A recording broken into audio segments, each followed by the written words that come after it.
Hello friends, Dinkar classes में आप सभी का स्वागत है। आज के मैथ के वीडियो में हम लोग जो टॉपिक पढ़ने वाले हैं वो है जब टंकी का आंशिक भाग भरा हो। तो मेरे भैया इस टॉपिक का पहला प्रश्न आपके सामने है, लेकिन इसको हल करने से पहले एक बात पर जरा हम ध्यान दे लें और वो है एकीक का नियम। जी हाँ, बचपन में हम सभी ने एकीक का नियम पढ़ा था, तो उसी एकीक के नियम को हम जरा सा रिमाइंड कर लें कि उसको हम लोग कैसे शार्ट में हल करते हैं। तो मेरे भैया एकीक नियम का जो प्रश्न आता था वो कुछ इस प्रकार से आता था। जैसे आपका आता था कि यदि 10 पेन का मूल्य 25 रुपए हो तो 15 पेन का मूल्य क्या होगा? 15 पेन का मूल्य क्या होगा? एक आपका ये आता है। दूसरे टाइप का ऐसे प्रश्न आता है जो थोड़ा घुमा के केवल पूछता है। यही प्रश्न अगर जाए आपका कि यदि 10 पेन का मूल्य 25 रुपए हो तो 35 रुपए में, तो 35 रुपए में कितनी पेन मिलेगी?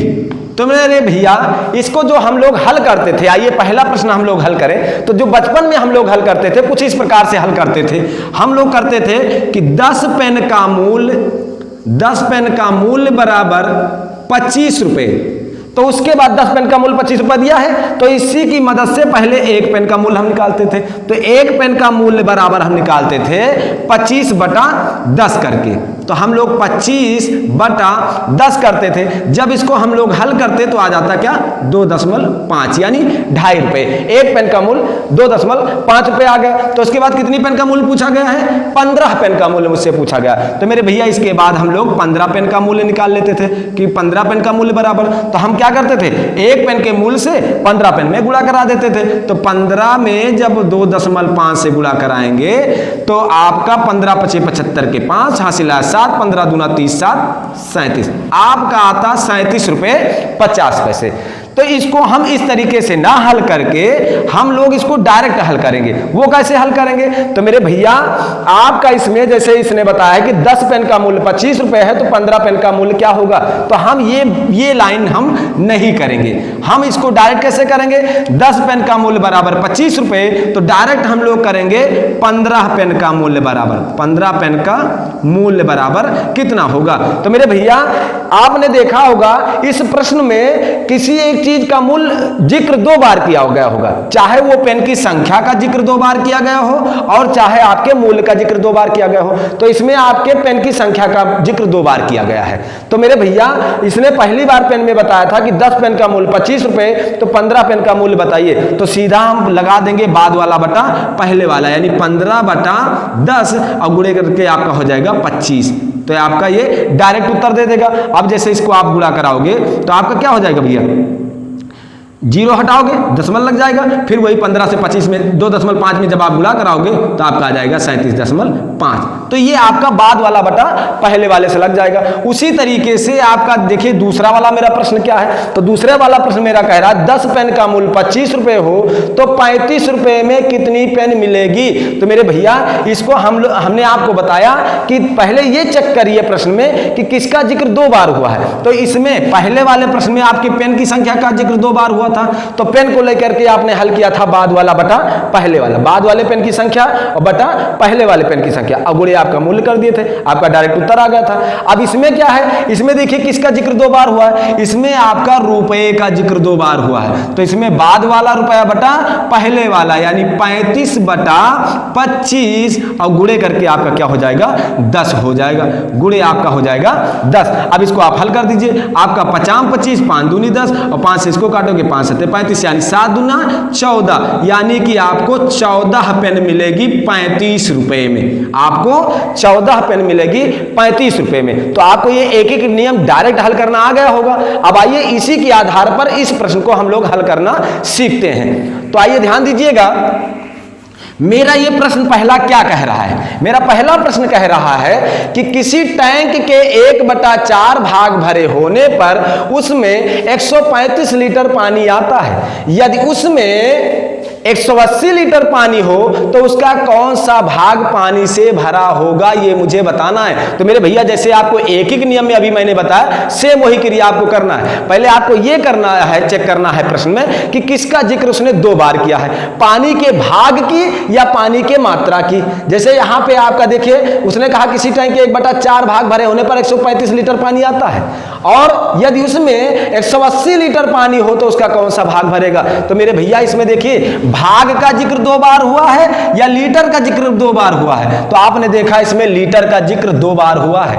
तो अब भैया मेरे, इसको हल करने के लिए मैंने आपको बताया था कि बाद वाला बटा पहले वाला, यानी बाद वाले पानी की मात्रा 180 लीटर और बटा पहले वाले पानी की मात्रा 135 लीटर, और गुणे करके कर दीजिएगा आप ये भाग 1/4। अब इसी को आप हल कर दीजिए, आपका उत्तर आ जाएगा। आइए इसको हल करना शुरू करते हैं। अब जैसे 4 से इसको काटे, 4 एकम 4, 4 से इसको काटेंगे, 4 चौके 16 और 4 पंचे 20। अब 15 से कट जाएगा दोनों, ये आपका 15 नवैया 135 होता है और 15 तिया 45 होता है। अब 3 एकम 3, 3 त्रिका 9, यानी आपका आ गया अंश में 1 और हर में आ गया 3। यही भाग आपका भरा होगा। तो मेरे भैया अगर 135 लीटर पानी भरे होने पर उसमें उसका 1/4 भाग भरा होगा, तो 180 लीटर पानी भरे होने पर उसका कौन सा भाग भरा होगा?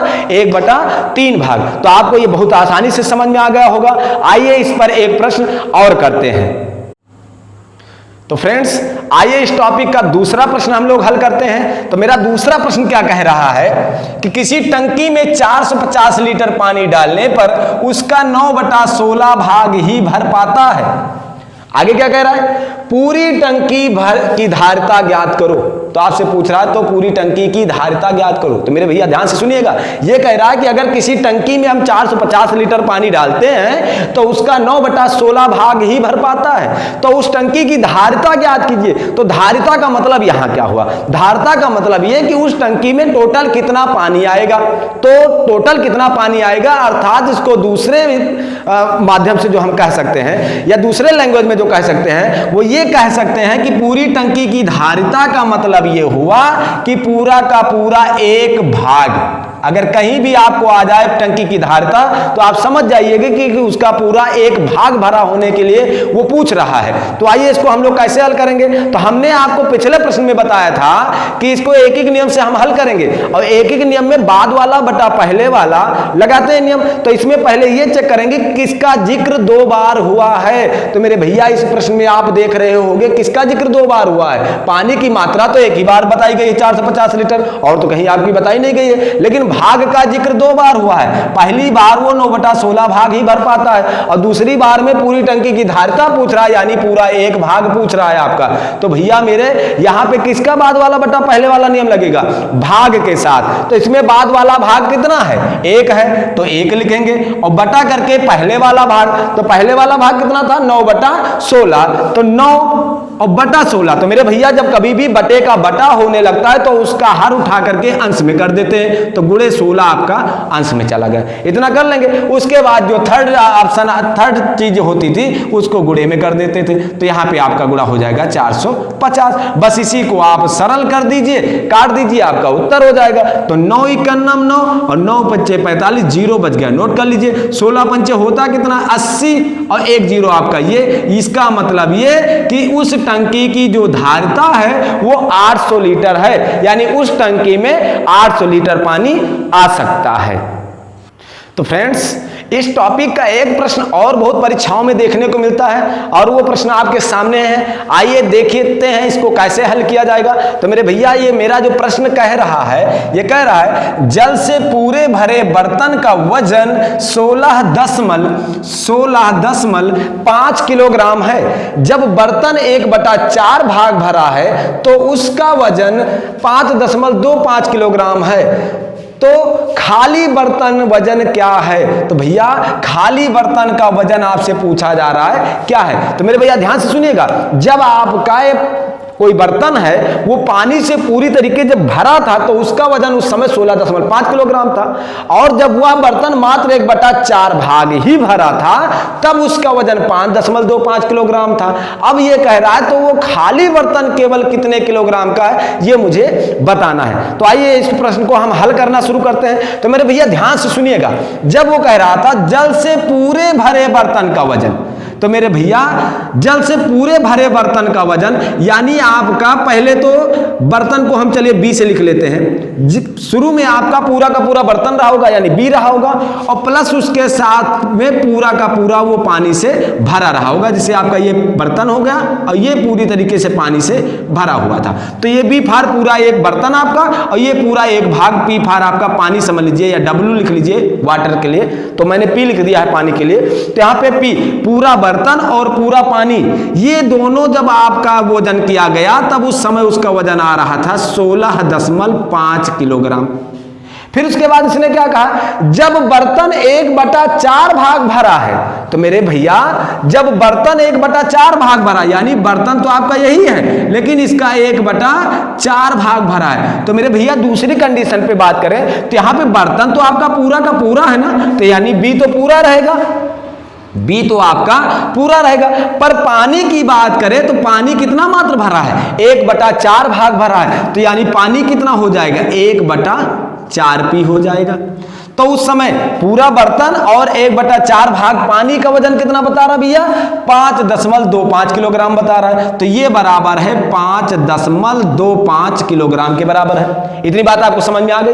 अब मेरे भैया तो ये कह रहा है तो खाली बर्तन का वजन क्या है, तो खाली बर्तन का वजन यानी ये मुझसे बी पूछ रहा है कि बी का वजन क्या है। तो मेरे भैया आपको बी का मान बताना है, तो यहां पे ध्यान दीजिएगा, आपका 2 समीकरण बन गया, ये आपका पहला समीकरण, ये आपका दूसरा समीकरण। तो ध्यान दीजिएगा यहां पे आपको बी का मान निकालना है, तो एक काम करो आप, जिसका मान निकालना है कभी उसको बैलेंस नहीं किया जाता, आप दूसरे वाले को बैलेंस करके एक से दूसरे को घटा दीजिए, आपका वो कट जाएगा, बाकी शेष आपका बच जाएगा। तो यहां पे आपको बी का मान निकालना है यानी बर्तन का तो बाहर निकालना ही निकालना है, आप पी को क्या कर दीजिए, बैलेंस कर दीजिए। तो बैलेंस करने के लिए आपको एक बात बता दें, या तो इसमें कुछ ऐसा गुणा करा दो इसके बराबर हो जाए, या इसमें कुछ गुणा या बाहर करा दो वो इसके बराबर हो जाए। तो मेरे भैया अगर समीकरण 2 में हम 4 से गुणा करा दें तो 4 से आपका 4 कट जाएगा, तो ये भी पी बन जाएगा, और ऑलरेडी यहां पी पहले से ही था। तो इसका मतलब ये कि समीकरण 2 में अगर हम 4 से गुणा करा दें तो देखिए क्या आएगा, तो ये आपका 4 से इसमें गुणा कराएंगे तो आपका 4 भी हो जाएगा,